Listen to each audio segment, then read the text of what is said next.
Well, hello everybody out there in YouTube land, Facebook land, never land, and the land of the rubber band. Yeah, this Chief. I just putting finishing touches to these pins. I'm pretty sure I can pick them up. Not that hard. I'll put them out here for you guys to see what I did. I had to get rid of a few minor defects. There's still a little bit of that slag inclusion problem, but it's a lot better now. This one came out real good. This one, I know what it is, why I'm still getting slag included, especially through that hole. And that's the reason.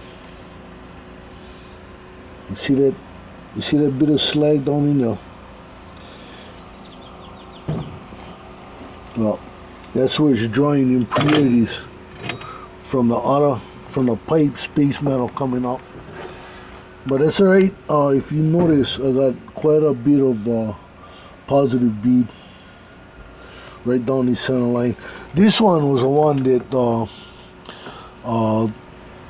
the plug had a very wide channel, and this one had a lot more narrow channel, so it came out better. You know, live and learn. I'm still learning, but at least I'm not making a mistake of getting the things to bind. That's the part, you know, avoiding the thing binding up on you. And I haven't had that problem since I was 14. When I was first learning this trade from my uncle. Anyway, little pipe. There's rubbish inside this weld. Has nothing to do with warpage though.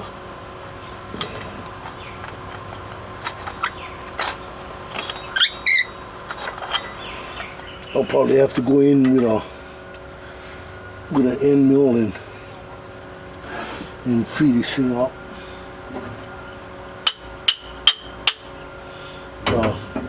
Rubbish inside this one barrel. Yep, yeah, that's all it is. A little bit of the residue from the galvanized. Can do a number on you.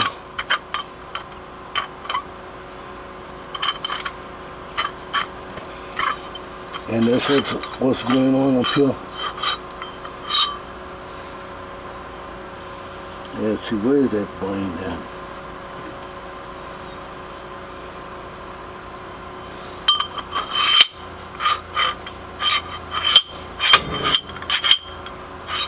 Okay, there we go.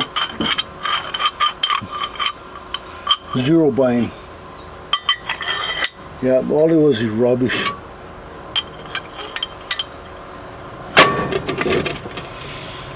Okay, there we go. Hinges ready for installation. My friend Noah came by earlier, but you know, I've been waiting on an email from Nova's friend. Apparently, she says he'll take care of cement for me to put this stuff in a hole. I have the striker post over here laying on the ground. I have the insert standing up over there. And as soon as I get the word that it's a go, I'll go up to Nova's and get this thing get that put in the ground and set up so that I can go back with that with hinges on them, set it inside the rest of the hole, do the concrete, and do the concrete core, and then it'll be real solid. And then that'll be out of my hair, and I don't have to worry about that shit no more. The big ass gate will be gone, and I can get back to doing what I gotta do here in the mini machine shop. I'm having a problem over here for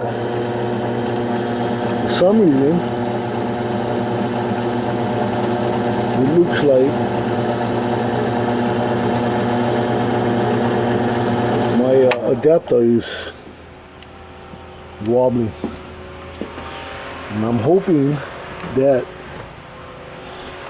it's not the shaft.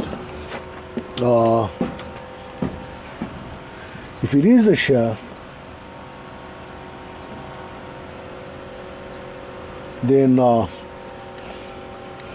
what I'll have to do is have another one made. I don't have a lathe right now, so it's hard for me to make it. And there has to be no relief in the center. It has to be set up with the same outer diameter as the inner diameter of these of the bearings that go in here. And then I'll have to stack bearings from the bottom all the way up to the upper bearing, and just hog it out with bearings, and that'll keep any flex happening through that shaft. That's something I remember about that machine that was modified on online. Anyway, enough of that. I got rid of the imperfections, and I'm ready to move on this thing. And the next time you guys see any of this, there'll be a gate hanging over in Halaula. Until then, this is Chief. Aloha. Wide.